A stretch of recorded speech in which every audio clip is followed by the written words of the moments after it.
네, 이제 349페이지 부동산 투자회사 보겠습니다.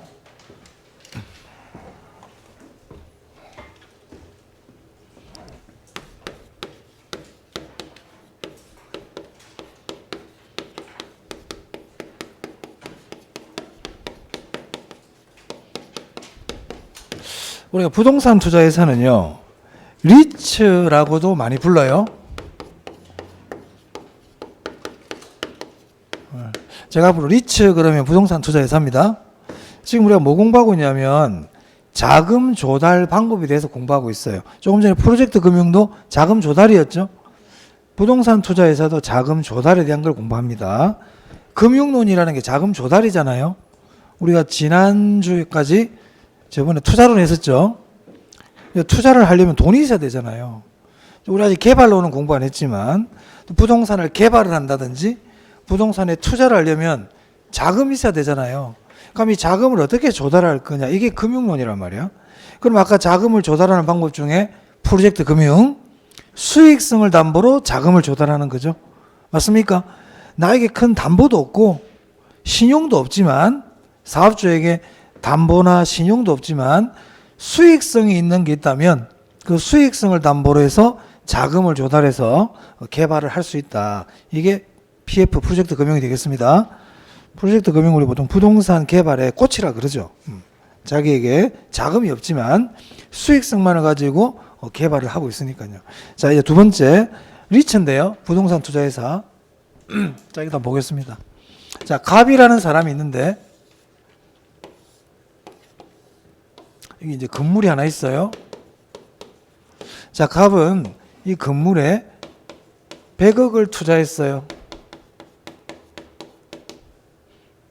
그러면 건물에서 뭐가 발생합니까? 수익이 발생하죠. 맞아요? 이런 방식을 우리가 직접 투자라 그래요. 이 직접이란 건 뭐냐면 중간에 누가 있어요, 없어요? 없죠. 자기가 직접 투자하고 직접 수익 얻겠다는 겁니다. 이런 걸 직접 투자라 그럽니다. 자, 그런데 을이라는 사람은 지금 5천만 원 갖고 있어요. 5천만 원. 근데 5천만 원을 가지고 부동산에 투자하기에는 조금 부족하다. 이 건물을 사기에는 돈이 너무 부족하죠. 근데 을은 부동산에 투자를 하고 싶어요. 이 사람은. 근데 직접 투자할 방법이 없단 말이야. 자, 그런데 여기 보니까 부동산 투자 회사가 있어.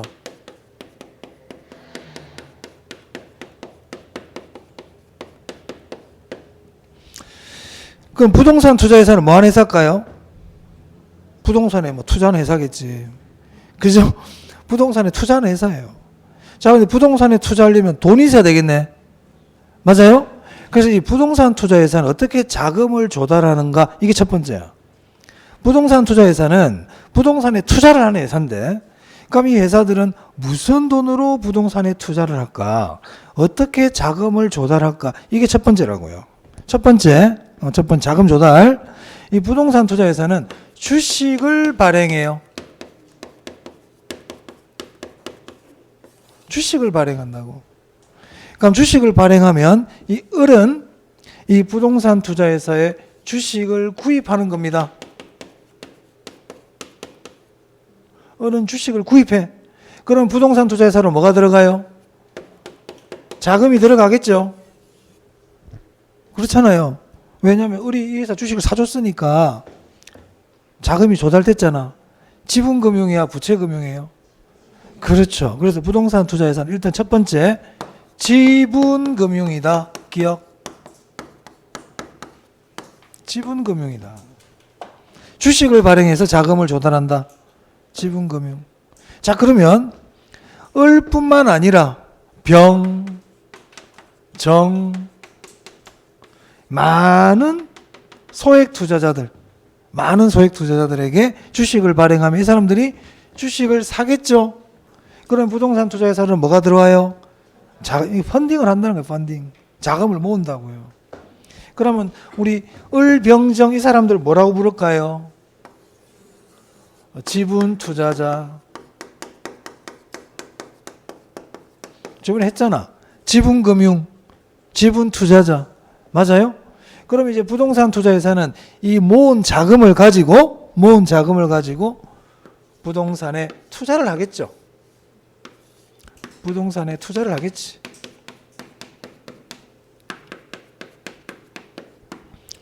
그럼 이 부동산에서 수익이 발생합니까? 수익이 발생하겠죠. 수익이 발생해요. 그럼 부동산 투자회사는 이 수익 중에 일부를 부동산 투자회사는 대부분 다 줍니다만은 이 수익을 어떻게 해야 돼요? 이 지분 투자자들에게 어떻게 해야 돼? 수익을 나눠줘야 되잖아요. 배당. 그래서 지난 시간에 지분금융, 지분투자자, 배당 이런 말이 나오네. 한 세트라고 그랬지 내가. 세트란 말이야. 오케이. 여기가 이해되세요? 그러면 이 투자자는 자기가 직접 이 부동산에 투자한 거예요? 부동산 투자회사를 통해서 투자한 거예요? 통해서 했지. 이런 방식을 간접투자 이렇게 부른다고요. 간접투자. 자, 그래서 일단 여러분들은 부동산 투자회사 주식을 발행해서 자금을 조달한다. 그래서 얘들은 지분금융이다. 지분금융. 그리고 부동산 투자회사를 통해서 투자를 하기 때문에 간접투자다. 오케이? 이 정도는 기억하자 이 말이야. 이 정도만이라도. 나중에 또 우리 기본서 나중에 이제 2월달 가면 그때 좀 더 하더라도 이 두 가지 정도는 알고 있자. 됐어요? 오케이. 부동산 투자에서 많은 회사인 줄 알겠어요? 그러니까 부동산 투자회사는 주식을 발행해서 많은 사람들에게 돈을 모아서 이 돈을 가지고 부동산에 투자한다. 그럼 수익이 나면 투자자들에게 배당해주는 그런 회사다 이 말입니다. 됐죠? 자, 그럼 볼게요. 그러면 이 부동산 투자회사는요, 이 국민들로부터 돈을 모아가지고 부동산에 투자하는 그런 회사다, 그죠? 그럼 일단 국민들에게 돈을 모은단 말이야. 돈을 모아가지고 부동산에 투자를 하는데 이 부동산이라는 거는 우리 경기와 굉장히 밀접하단 말이에요. 부동산 투기를 하면 안 되겠죠. 맞아요? 그리고 국가 입장에서 봐봐. 국가 입장에서. 저 회사가 있는데 쟤들이 보니까 국민들한테 돈을 거두네. 얘들이. 갑자기 막 돈을 거두고 있어. 그래가지고 이 돈 가지고 뭐 부동산에 투자한다고 그러네. 얘들 투기하는 거 아니야? 국민들 돈 모아가지고 먹튀하는 거 아니야? 이런 걱정이 돼, 안 돼?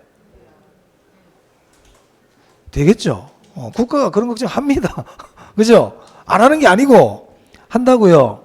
자, 그러면 이 부동산 투자 회사를 관리 감독해야 돼, 안 해야 돼? 해야지. 몽둥이 들고 할까? 일로 와봐, 너 똑바로 해. 엎드려 뻗쳐. 이럴 순 없잖아. 그럼 뭐 가지고 관리 감독해야 돼? 법을 가지고. 뭐 가지고? 법을 가지고. 그래서 부동산 투자 회사를 관리 감독할 법이 필요하다 이 말이야. 그 법을 부동산 투자 회사 법이라 그럽니다. 그래서 우리 개론에서요. 지금 법 얘기한 적 없지 내가. 다 이론이거든. 하지만 이 부동산 투자 회사 법은 법이야. 이 법에 대한 내용이 나온다고요. 자, 그래서 부동산 투자 회사는 부동산 투자 회사 법을 잘 알아야 돼. 시험은 거기서 나와. 여기서는 뭘 기억한다? 이 정도 기억하고요. 이 두 개 기억하고요. 아시겠죠? 자, 그러면 부동산 투자회사 법 내용 보겠습니다. 근데 오늘은 많은 건 할 수는 없고요. 기본적인 것만 몇 개 보도록 할게요.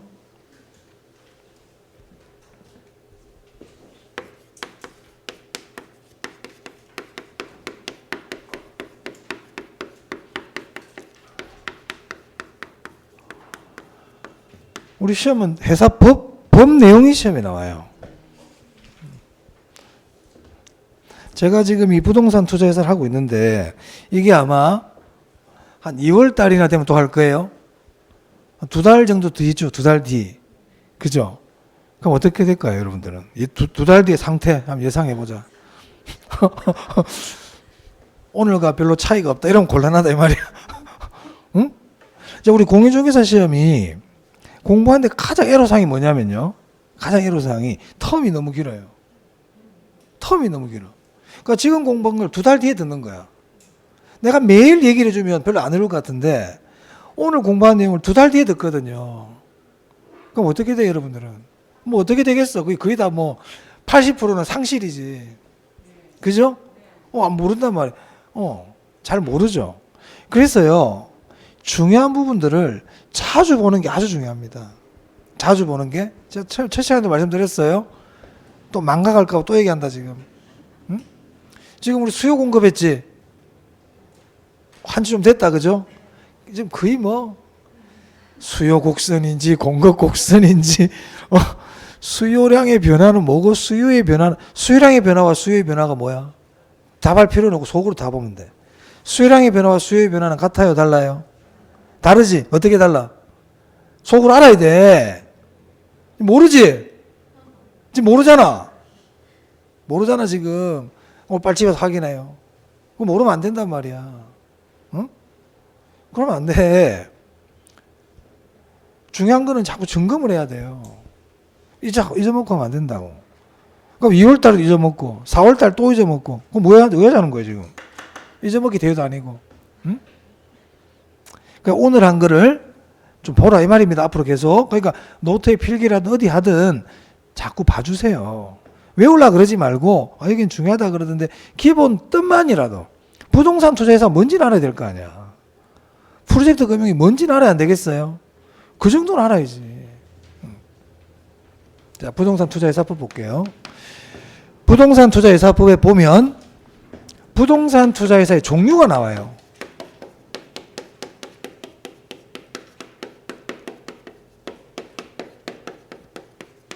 종류 중에 세 가지 있어요. 세 가지. 첫 번째는 자기관리 부동산 투자회사, 자기관리 리츠,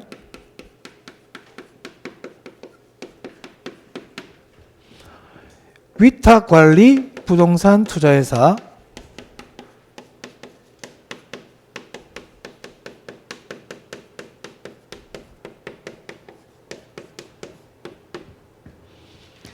기업 구조조정,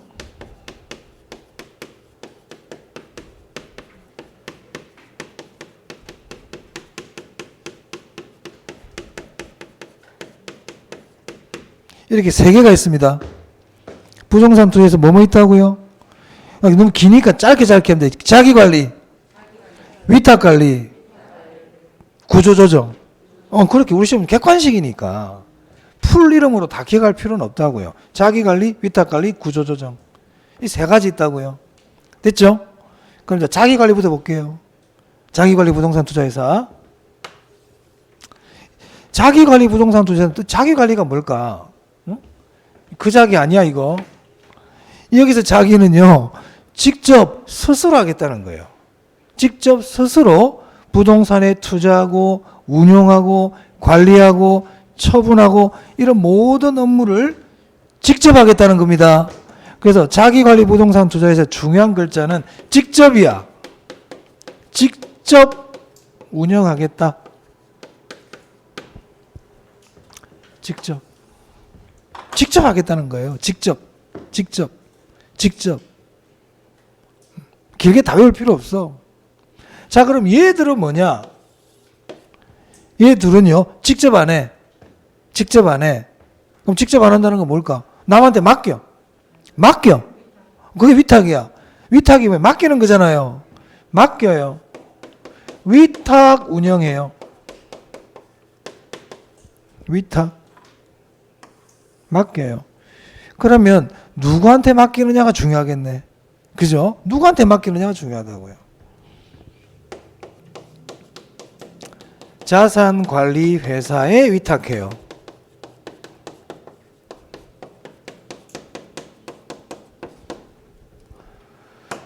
자산관리회사에 위탁한다. 그럼 이 두 회사는 이 회사들은 자기들이 직접 하는 거 아무것도 없어. 다 맡겨버려. 본인이 하는 건 하나도 없다고요. 자, 또 볼게요. 그럼 부동산 투자 회사는 국민들의 돈을 모아가지고 부동산에 투자하는 회사라 그랬잖아요. 그러면 부동산 투자 회사는 회사 안에 부동산에 투자하고 운용하는 것에 대한 전문가가 있어야 될까요? 없어야 될까요? 법에 딱 정해놔 있어야 되겠죠. 아마추어들이 와서 막 투자할 수는 없잖아요. 자산 운용 전문 인력이라 그래. 자산 운용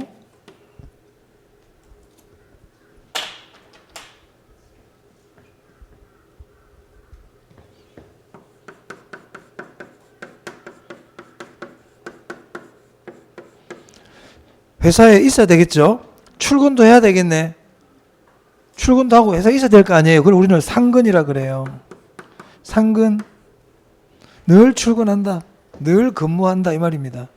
그러니까 자기관리 부동산 투자회사는 자산 운용 전문 인력을 상근으로 두고 있어야 돼요.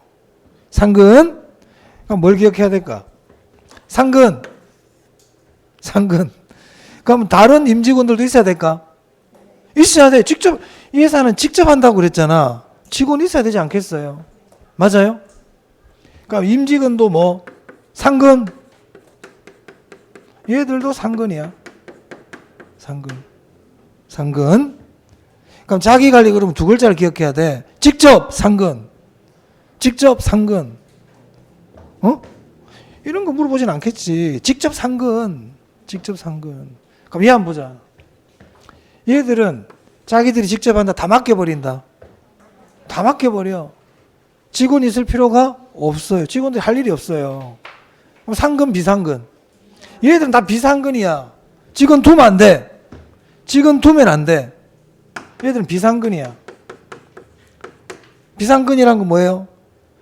출근하는 임직원 있다 없다? 없어. 직원 없어. 직원 없어. 비상근. 비상근. 자, 여기 볼까요? 그럼 이 회사는요, 사무실 있어야 될까? 사무실 있어야 되겠지. 얘도 길바닥에 앉아서 일할 수는 없잖아. 사무실 있어야 돼. 책상은요? 직기 비품 있어야 되겠죠? 그럼 회사가 진짜로 있네? 회사가 진짜로 있네? 이런 회사를 실체상 회사라 그래. 실체가 있어. 실체가 있다고. 얘들은요? 직원 없어. 직원이 없어. 그럼 사무실도 있을 필요가 없어요.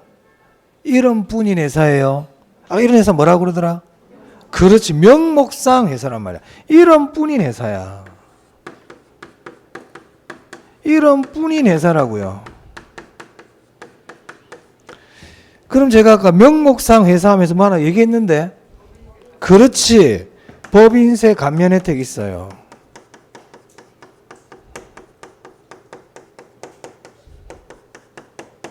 물론 일정한 요건을 갖춰야 됩니다. 그런 거 신경 쓰지 말고 법인세 감면 혜택이 있다. 그럼 얘는 있을까 없을까? 얘도 있고 얘도 있으면 내가 이렇게 할 이유가 없지. 그죠? 그러니까 우리 공부할 때 이렇게 제가 지금 이거 두 개를 지금 딱 차이점을 설명하고 있잖아요. 차이점을 설명할 때 제가 여기 법인세 감면 혜택이 있다고 그래서 여기는 당연히 없다 해야 안 되겠습니까? 그치? 길이 두 갈래 있어. 길이 두 갈래 있다고. 야, 너 오른쪽으로 가야 엄마 만난다? 그 왼쪽 가면 엄마 만나 못 만나? 그렇지. 오른쪽으로 가면 엄마가 있다 그랬는데 왼쪽으로 가면 엄마 없겠지? 그렇단 말이에요. 아무 데나 엄마 다 있으면 그 얘기 왜 하노? 아무 데나 알아서 가면 되는데 어디를 가도 엄마 있을 텐데. 그죠? 그러니까 여기에 법인세 감면 혜택이 있다는 건 저긴 있다 없다? 없다. 없다. 자, 그 다음 실체가 없는 회사이기 때문에 지점 설치 불가능. 지점을 설치할 수 없어요. 아무것도 없는 애들이 온 동네방네 지점 만들고 다니면 안 되잖아. 그럼 저기는 가능할까? 되죠. 저기는 지점 설치할 수 있다고. 실체가 있다니까. 자, 그리고 이 회사는 국토부 장관의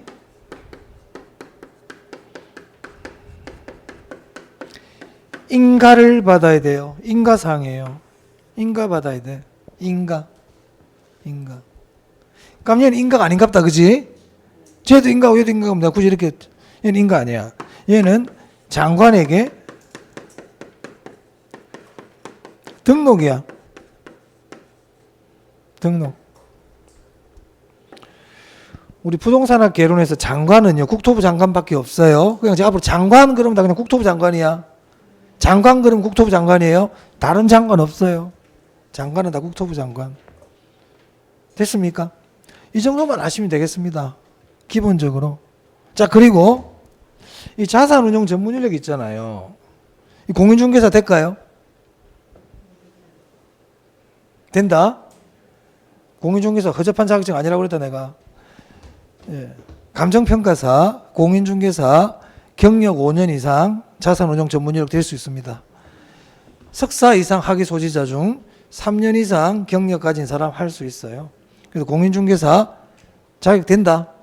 자격돼. 5년 이상 하면 특히 우리 젊은 분들 뭐 하여튼 따놔봐. 그렇단 말이야. 될 수 있어요. 자, 그러면 질문이 하나 있어야 돼. 뭔가 하나 질문이 하나 들어와야 돼.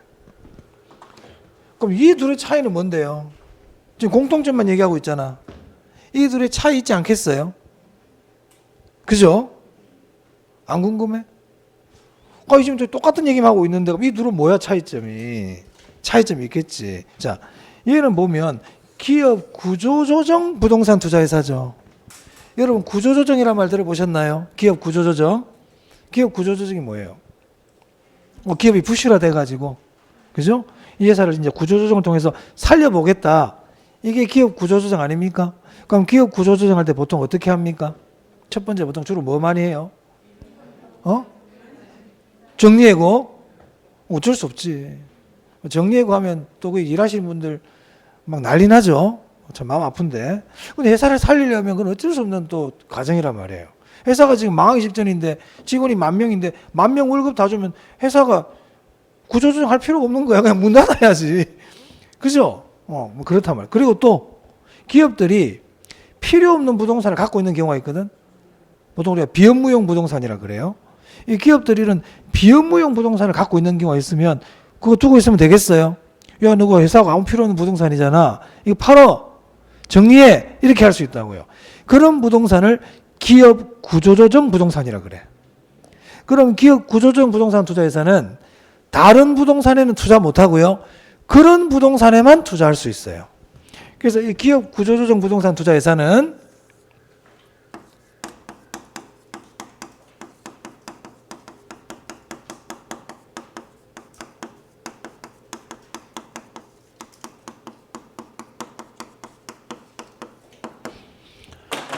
기업 구조조정 부동산에만 투자할 수 있습니다. 그럼 자기관리와 위탁관리는요? 모든 부동산에 다 투자할 수 있어요. 자, 그럼 조금만 더 생각해 볼게요. 그럼 기업 구조조정 부동산 투자회사는 기업의 구조조정을 원활하게 하기 위한 그런 일을 하겠네요. 근데 기업이 구조조정하려고 부동산을 내놨다고요. 팔려고. 그럼 이게 빨리빨리 팔려야 기업이 좀 더 돈도 빨리 들어오고 구조조정이 되지 않겠어요? 맞아요? 이런 부동산에 투자하는 회사가 얘라고요. 그럼 이 회사는 자기 관리나 위탁 관리에 비해서 혜택을 좀 더 줘야 될까요?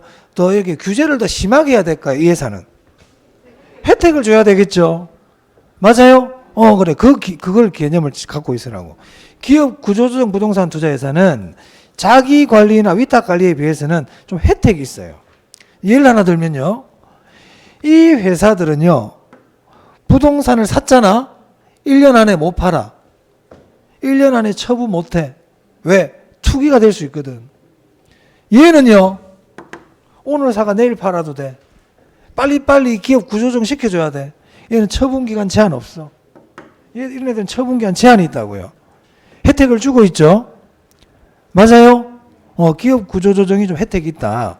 회사 입장에서 혜택이 있다고. 회사 입장에서. 그러면 사업하는 사람들은 혜택이 있는 게 좋아? 혜택 없는 게 좋아? 있는 게 좋겠지. 그럼 이 세 개 회사 중에 어떤 게 사업하기가 쉬워? 이거 기업 구조조정 규제가 약하다니까. 그래서 우리나라는 이게 제일 많아. 우리나라에서 뭐가 제일 많다고요? 어떤 게 제일 작을까요? 예. 제일 작아. 인가도 받아야 되고 실체를 갖춰야 되니까 번거롭죠. 맞아요? 하지만 얘들은요. 실체도 없지. 그냥 주주들 모집해가지고 자금 모아서 자산관리회사에 맡기면 돼요. 그럼 유익 나면 자기 가져가고 걔들 수수료 주는 거고. 맞습니까? 그렇다. 참고로 머릿속에 이렇게 넣어두세요. 자, 그래서 부동산 투자회사 349페이지 봅니다. 자, 거기 동그라미 1번이요. 주식을 발행하여 자금을 모아 이렇게 돼 있네요. 주식을 발행하여 자금을 모아. 그러니까 지분금융이겠죠. 그래서 부동산 투자회사 그 위에 거기 제목 옆에다가 지분금융 이렇게 적어 두시면 되겠네요.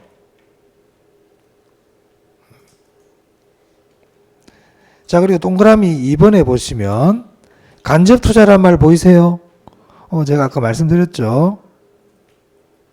이거 원금 손실 가능성 있나요? 왜? 무슨 금융이니까? 그렇지. 그 밑에 보니까 거기 3번에 투자 원금의 손실이 발생할 수도 있다 이렇게 돼 있네요. 지분금융이기 때문에 그래요. 부동산 투자회사뿐만 아니라 지분금융은 전부 다 원금 손실 가능성이 있어요. 자, 이제 그 밑에 부동산 투자회사의 종류입니다. 자, 자기관리 나오네요.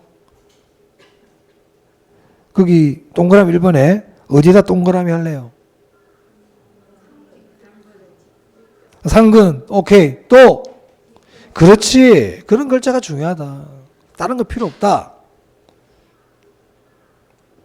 자, 그리고 나머지 넘어갑니다. 자, 2번 위탁 보세요. 위탁관리 부동산 투자회사는 어떤 글자에 동그라미 할래요? 위탁. 어디에? 자산관리회사에. 자산관리회사에.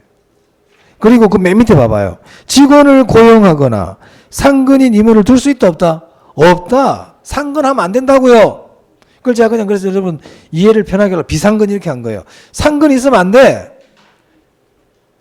직원을 둘 수도 있고 안 둘 수도 있다는 게 아니고요. 직원을 두면 안 돼. 두면 안 돼. 아예 안 돼. 금지야. 둘 수 없다고요. 둘 수 없다고요. 옆에 뭐라고 돼 있어? 명목상 회사로 돼 있죠. 지점 설치할 수 있다 없다? 아직 넘기라 소리 안 했어요. 지점 설치할 수 있다 없다? 없다. 그게 뭐니까 본점 위에 지점을 설치할 수 없다. 자, 오른쪽 기출 한번 봐봐요. 기출. 작년에 나온 문제 한번 볼까? 1번 자기관리 부동산 투자회사는 자산운용 전문 인력을 포함한 임직원을 상근으로 두고 자산의 투자 운용을 직접 수행한 회사이다. 어때요? 그렇지. 자기관리는 우리가 찾아야 될 글자가 있거든. 무슨 글자 찾아야 돼? 상근, 직접. 있네? 오. 내가 봐야 될 글자가 있다고. 내가 찾아야 될 게 있다고. 자, 2번 한번 보세요. 위탁관리 부동산 투자회사는 자산의 투자 운용을 자산관리회사에 위탁한다. 맞아요? 그럼 어디가 중요하다고? 위탁하고 자산관리회사. 만약에 시험에 자산관리회사가 아니고 부동산 투자 자문회사에 위탁한다 그러면 돼, 안 돼? 안 되지. 이 두 글자 중요하다고요. 다른 글자는 안 중요해. 제가 이거를 읽어드린 이유는 시험에서 묻는 건, 이런 걸 묻는구나, 이걸 아시라고요. 자, 넘길게요. 자, 기업 구조조정 부동산 투자회사입니다. 자, 제가 읽어보면 이렇게 돼 있네요. 채무 상환을 위하여 매각하는 부동산 등 기업 구조조정을 지원하기 위한 부동산에 투자한다고 돼 있죠. 기업 구조조정을 지원하기 위한 부동산을 투자 대상으로 한다. 이렇게 돼 있잖아요. 그게 이제 위탁하고 차이점이에요.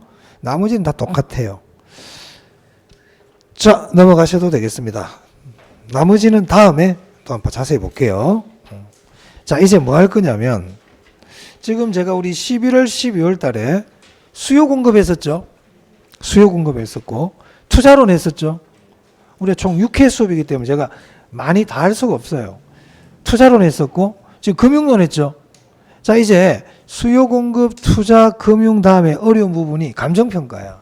감정평가. 그래서 감정평가를 오늘 하고 다음 주까지 감정평가 하도록 하겠습니다. 자.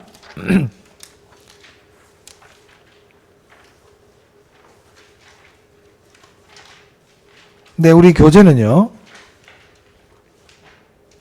몇 페이지고? 420페이지부터 쭉 감정평가네요. 여러분들은 428페이지 펴입니다.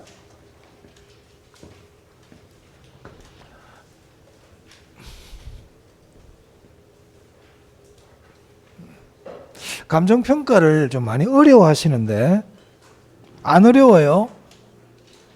안 어려워요?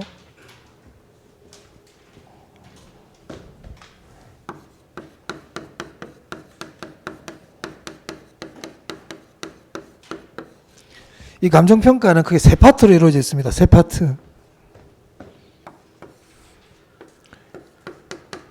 감정평가, 기초, 감정평가, 3방식,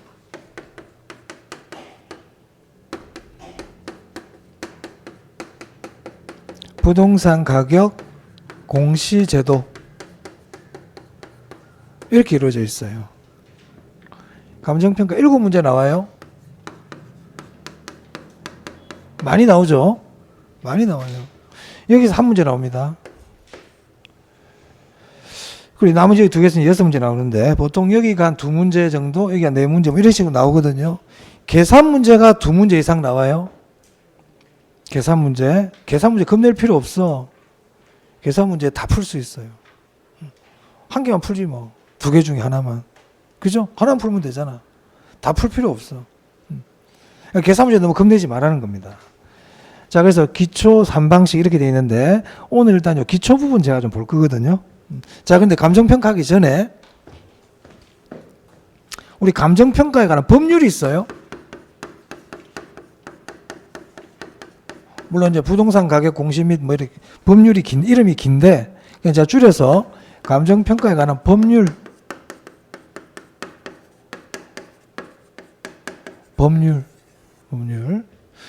어디서 만듭니까? 국회에서 만들죠. 국회에서, 그죠? 자, 법률의 하위 개념이 뭐냐면 시행령이에요. 법률의 하위 개념이 시행령이에요. 대통령이 공표를 하죠. 제정해가지고. 시행령의 하부 개념이 시행규칙이에요. 시행규칙은 각 부처 장관들이 이제 만드는 거죠. 시행규칙. 자, 제가 얘기를 왜 하느냐? 우리 감정평가에 관한 규칙이라는 게 있어요.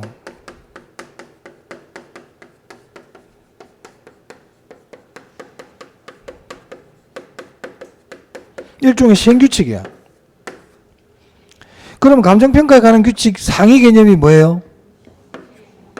얘들이겠죠? 이걸 줄여서 우리는 법령이라 그러거든요. 법령. 중개법령. 법률하고 시행령을 얘기하는 겁니다. 그러면 감정평가에 관한 규칙 상위 개념이 뭐라고요? 법령. 그럼 규칙은 법령대로 해야 돼. 법령이 위배되면 안 되겠죠? 맞아요? 항상 상위법이 우선인 겁니다. 그럼 밑으로 갈수록 좀 더 구체적으로 정하는 거예요. 자, 그래서 제가 얘기를 왜 하느냐? 우리 감정평가 공부를 할 때는 이 규칙에 대해서 잘 알아야 돼요. 감정평가사들이 감정평가할 때는 이 감정평가에 관한 규칙에 의해서 합니다. 그래서 우리 시험은 감정평가에 관한 규칙 내용이 잘 나옵니다. 그래서 여러분 앞으로 감정평가 공부할 때 감정평가에 관한 규칙을 잘 알도록 노력해라 이 말이에요. 아시겠어요? 예전에는 한 7, 8년 전에는 있잖아요. 이 감정평가는 이 학자들이 말한 이론 부분이 있거든. 이론. 예전에 이론이 많이 냈어. 이론이. 우리 이론과 좀 대비되는 개념이 실무거든. 과학성과 기술성. 하여튼 이론과 대비되는 게 뭐라고요? 실무예요. 그럼 예전에 이론적인 문제가 많이 냈다고요. 예전에는 감정평가사에서 여기서 최근에는 실무에서 많이 내요. 어디서 많이 낸다고요? 실무에서 많이 낸다는 거는 감정평가에 관한 규칙을 잘 알아야 돼.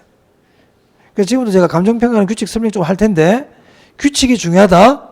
아시겠죠? 그리고 이 법률은요. 이 부동산 가격 공시제도 있잖아요.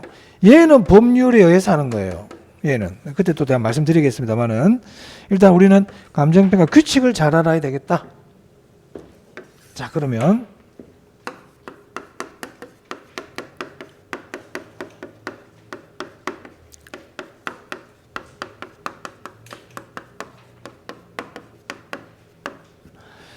감정평가에 관한 규칙 내용으로 한번 볼 텐데 보기 전에 428페이지 감정평가의 의의라고 되어 있나요?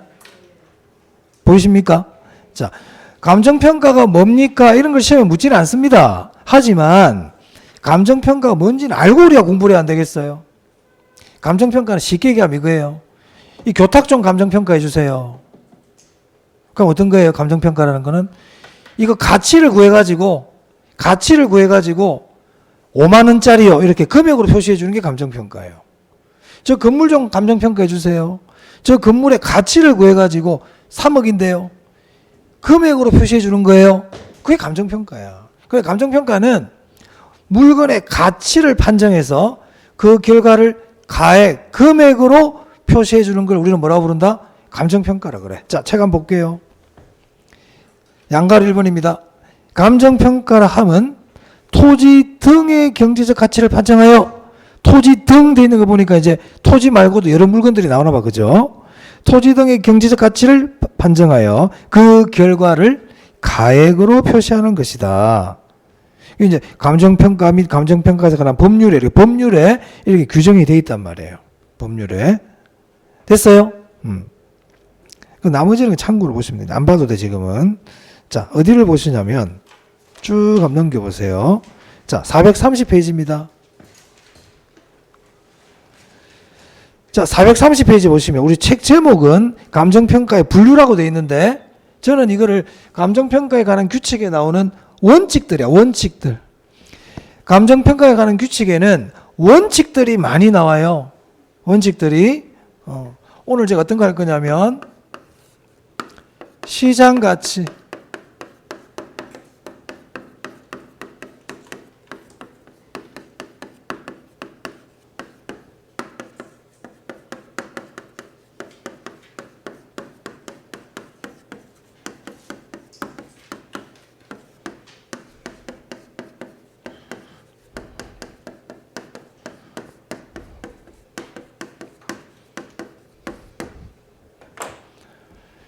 감정평가에 관한 규칙에 보면 원칙들이 좀 몇 개 있어요.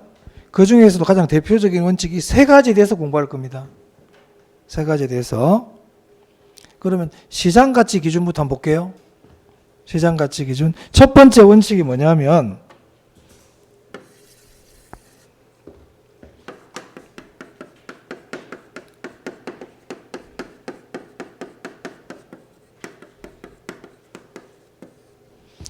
시장가치 기준 원칙입니다. 여러분, 시장가치 기준 원칙이 뭘까요?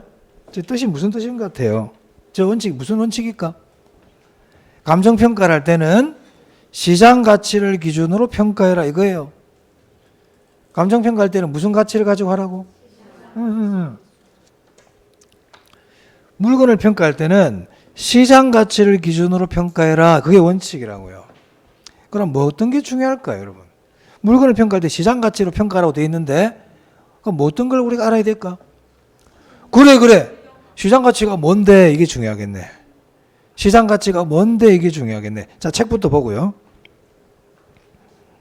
자, 거기 시장가치 기준 원칙 그래가지고 거기 회색 보이세요? 회색. 이 회색이 뭐냐면 감정평가에 관한 규칙 내용 그대로 적어 놓은 거예요. 우리가 법조문이나 이 규칙 같은 걸 공부할 때는 이것도 법입니다, 일종의. 이런 거 공부할 때 원문 그대로 공부하는 게 사실 좋아요. 자, 볼게요. 1항 5조 1항. 자, 제가 읽어보겠습니다. 대상 물건에 대한 감정평가액은 시장 가치를 기준으로 결정한다 돼 있네요. 거기 줄을 쫙 치세요.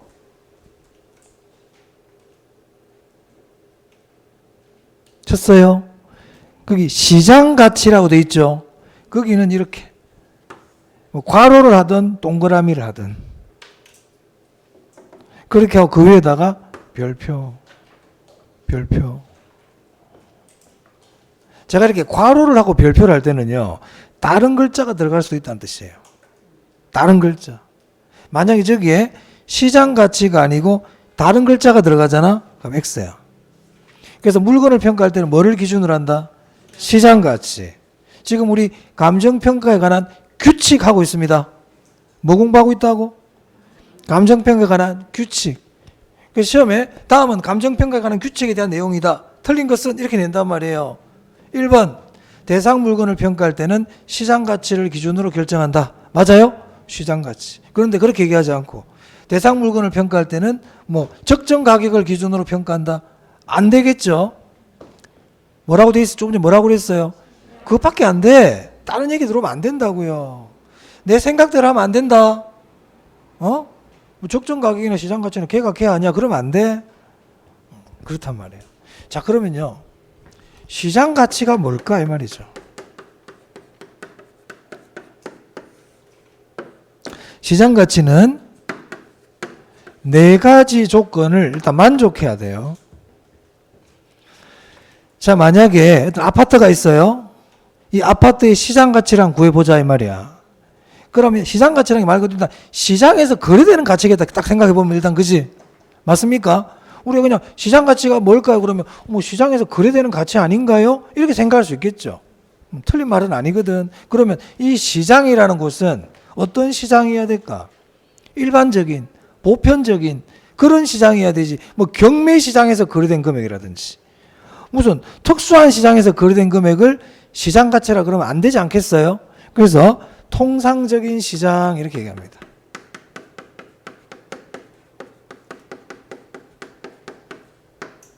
통상적인 시장. 자, 그리고 이 시장에 나온 지 한 열흘밖에 안 된 아파트가 거래된 금액을 우리가 시장 가치라 그럴 수는 없거든요.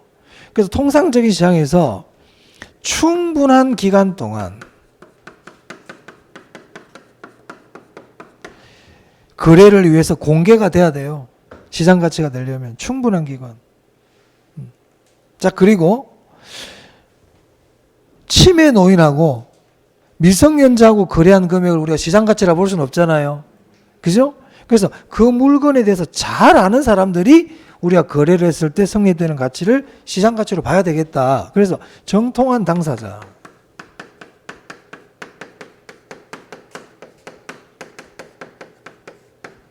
정통한 당사자. 그 물건에 대해서 잘 아는 사람. 자, 그럼 이 사람들이 거래를 할 때 강압에 못 이겼어. 강요에 의해서 이거 거래 안 하면 막 두드려 팬다 그래가지고 거래하면 그건 시장 가치가 아닐 거 아니에요. 신중하고 자발적인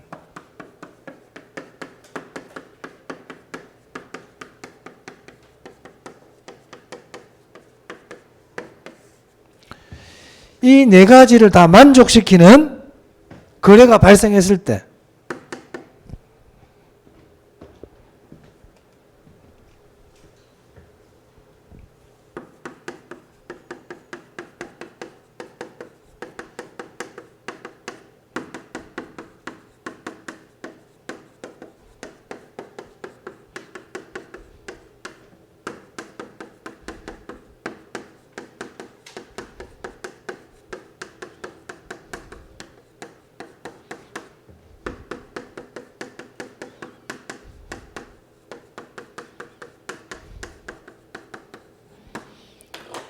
성립될 가능성이 가장 높다고 인정되는 대상 물건의 가액을 우리는 시장 가치라 그래요.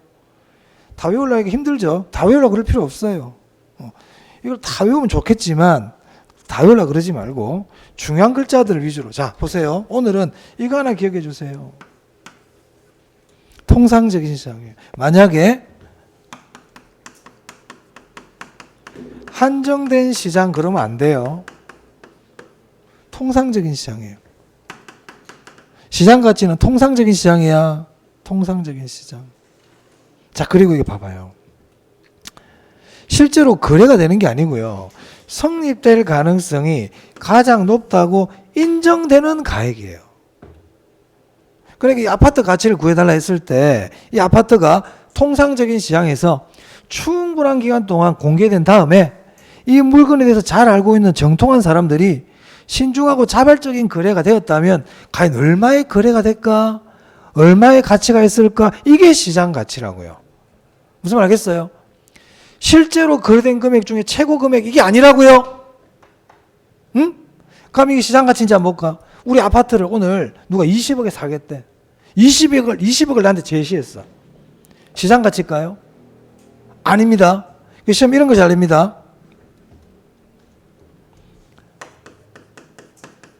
매수인이 실제로 제시한 최고 가격. 이게 시장 가치 아니에요. 시장 가치 아니야 이거. 시장 가치는 이 네 가지를 조건할 때 만족시키는 게 시장 가치지. 어떤 사람이 와가지고 호가를 내 20억 줄게. 그게 시장 가치 아니라고요. 무슨 말 알겠습니까? 시장 가치 아니야. 무슨 경매 시장도 아니고 지금 말이야. 그 시장 가치 아니란 말이에요. 주의. 이거 하고 이거 주의한다. 자, 그다음. 자, 원칙이 있으면 뭐가 있을까요? 예외가 있죠. 예외가 있어요. 원칙이 있으면 예외가 있단 말이야. 그럼 시장 가치 기준의 예외는 뭐냐? 시장 가치 외의 가치로 평가하는 거지 뭐. 이게 예외예요. 시장 가치를 평가하는 게 원칙인데 예외는 뭐야 그러면? 시장 가치 말고 다른 거로 평가할 수 있다 이거 아니겠어요? 자, 그럼 보세요. 예외.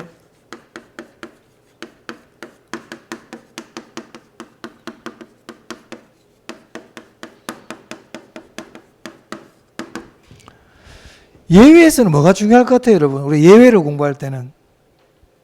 응? 생각해 보자. 예외는 뭐가 예외를 공부할 때는 우리가 뭘 봐야 될까? 자, 원칙을 어긋나는 게 예외잖아요.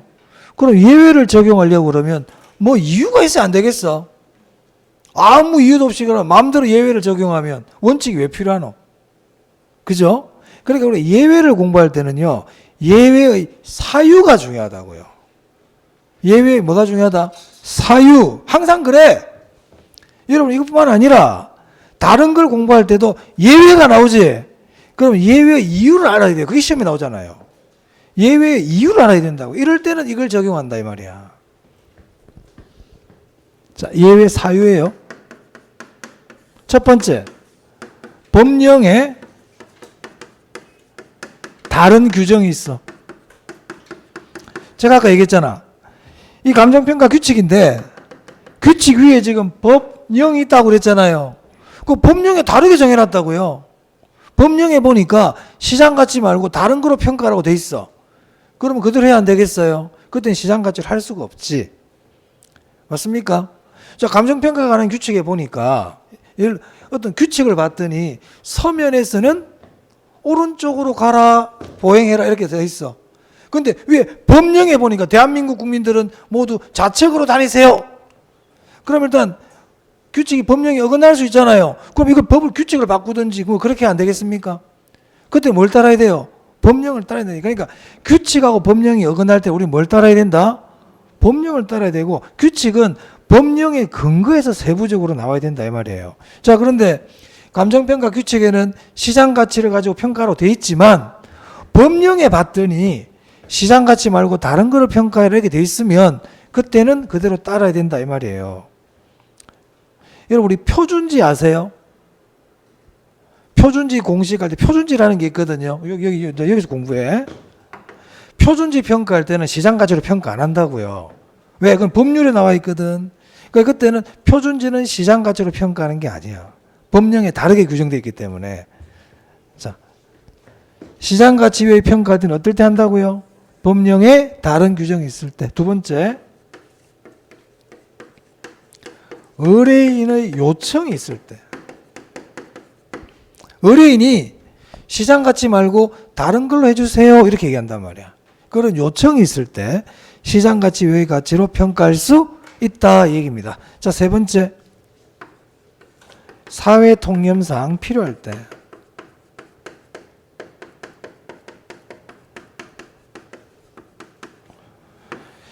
이 세 경우는 시장가치 외의 가치로 평가할 수 있습니다. 자, 책 한번 볼까요? 자, 430페이지. 거기 회색. 자, 아까 동그라미 1번에 1항에 시장가치를 기준으로 결정한다 줄 쳤었죠? 자, 그 뒤에 보겠습니다. 감정평가의 대상이 되는 토지 등이, 자, 줄칩니다. 통상적인 시장, 충분한 기간, 정통한 당사자, 신중하고 자발적인 거래, 성립될 가능성이 가장 높다고 인정되는 가액. 이렇게 줄을 치시면 되겠네요. 자, 좀 전에 필기해드린 내용이죠. 자, 그 다음 그 2항 보세요. 감정평가 법인 등은 다음 각 호의 어느 하나에 해당하는 경우에는 대상 물건의 감정평가액을 시장가치 외의 가치를 기준으로 결정할 수 있다. 이렇게 돼 있죠. 예외적인 예외 규정이란 말이에요. 자, 밑에 1, 2, 3번이 중요하죠. 법령의 다른 규정 밑줄, 의뢰인 요청 밑줄. 3번은 너무 길어. 그때 사회 통념상 필요.